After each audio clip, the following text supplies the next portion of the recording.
Hi guys, Michael Abaimi here. Today, I'll be having an open spoiler discussion for the first episode of The Falcon and the Winter Soldier.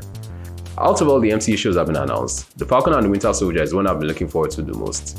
And this has to do with the fact that unlike Loki, which is set in an Elseworld, or even something like WandaVision, which was more or less just building up to the next Doctor Strange in the Multiverse of Madness, and even Captain Marvel too, this one feels more like an integral part of the MCU and a logical connection. Like this is like a sequel to events that took place after Avengers Endgame. Out of all the shows, this was the one that felt like pushing the overall narrative forward the most. So yes, I was really hyped for this one. Then also the fact that we have the characters of both the Falcon and the Winter Soldier, which are like two of my favorite characters. I was really hyped to check out the first episode, which debuted earlier today on Disney+.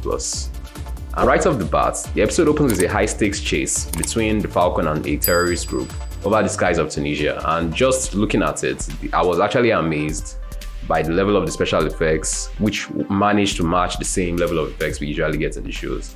So that was good to see. This shows us that Disney are really invested in these MCU shows. This is unlike those prior shows like Agents of S.H.I.E.L.D., which had that distinctly made-for-TV look about them. This one is clear that they've gone all out. And I think even one of the showrunners has been quoted as stating that the entire series can be viewed as a 6-hour movie. Like effectively, what they shot is one long extended 6-hour movie and they're just splitting it into 6 different episodes. So you can already tell, because with the level of the special effects and the spectacle on display on this first episode, you can already tell that this is the very same level of quality we've been seeing in the movies. So that was a plus, that was a very good plus. And regarding the scene itself, it was a very high stakes, high speed chase over the skies of Tunisia, like I said.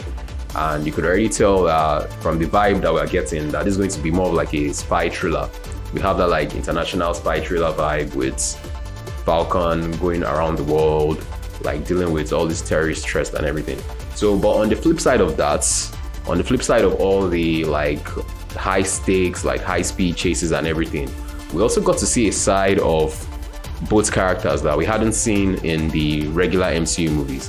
We actually got to see the Falcon and his family, how they were affected by the Thanos snap, and even how returning after the blip, how things haven't exactly been going good for them. You could see them trying to get a loan from the bank and the struggles they've been going through. One particular line that stood out to me was when the bank manager stated that Wilson didn't have any income for the past 5 years, and the sister chimed in that how was he supposed to have any income when he didn't even exist for those 5 years. So just little details are what really like fleshes out the world, and at the same time gets to see the side of these characters that we hadn't seen before. So yes, I actually loved the aspect of this first episode. Then also the introduction of Winter Soldier with the whole dream sequence and him reliving his days as a Hydra agent, that was quite nice. That was quite well played. Because my first thought was, okay, I know it's called The Falcon and the Winter Soldier, but I wasn't actually expecting us to get the same brainwashed Hydra agents we had in Captain America Winter Soldier. So this turned out to be a dream, and as we found out during the course of the episode, the character of Bucky has been experiencing a lot of PTSD since his days as a Hydra agent, and he even explained it quite nicely to his therapist that he hasn't had any time to assimilate to society or anything. Just similar to how Captain America was frozen for 70 years and now unleashed on the world. He's been going from battle to battle, like he stated, from the Battle of Wakanda, having to deal with the Thanos threats. So he hasn't even had any time to assimilate with society. And you could actually see him struggling in this episode, which we saw from the therapy session, and even his personal life, his friendship with his old friend. So yeah, seeing all those aspects of the show, and it really gives you an idea of what they can actually do with this angle and what they can actually do. So this is more like a grassroots, low-level look at all the superheroes we actually see in the movies, and now we can actually see these other aspects of their lives that we don't usually get to see when we're watching the films. So that's another area I really liked of this episode.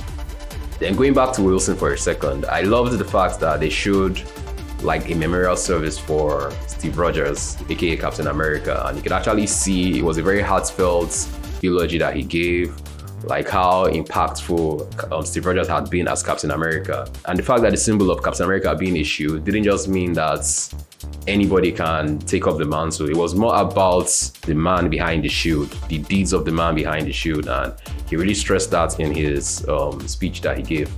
And also you could see that he was conflicted about taking up the mantle. Like he didn't quite feel like he was worthy, which is not a play on the whole like trying to lift Mjolnir and being worthy thing, but he actually didn't feel worthy of wielding that shield, of taking up the mantle of Captain America, which was why he was reluctant to do so. And you could actually see that he was conflicted, like with his conversation with Rhodes, which I actually liked. I like the fact that we actually saw Rhodes in this series, which kind of makes you wonder like who else would they be bringing in over the course of the 6-episode run. So you could see in his conversation with Rhodes that he didn't feel like he deserved to pick up that shield and take up the mantle. So, which was why he prefers to continue on as the Falcon, which was what he actually ended up doing from what we saw in the episode. So, but one aspect of the episode that I was actually disappointed by was the fact that we didn't actually get to see a meeting between both the Winter Soldier and the Falcon. Like Bucky and Wilson didn't actually share a scene together, which I understand that they are building up to this, but for a show called The Falcon and the Winter Soldier, you'd have thought that they wouldn't have been wasting any time to get to that point where both characters would meet.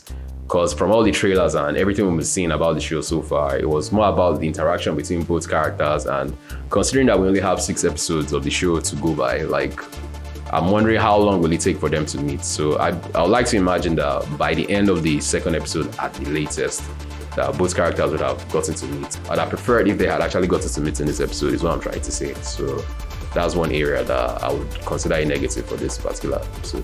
But overall, looking at the episode as a whole, it's a very solid start for a new show set in the MCU. You could actually see the love and passion that is going into the show already, from the high level special effects to the fact that everything feels on the same level as the characters in the movies. Like, it doesn't feel downgraded for a TV show. This feels like a full-fledged big budget production featuring the same characters.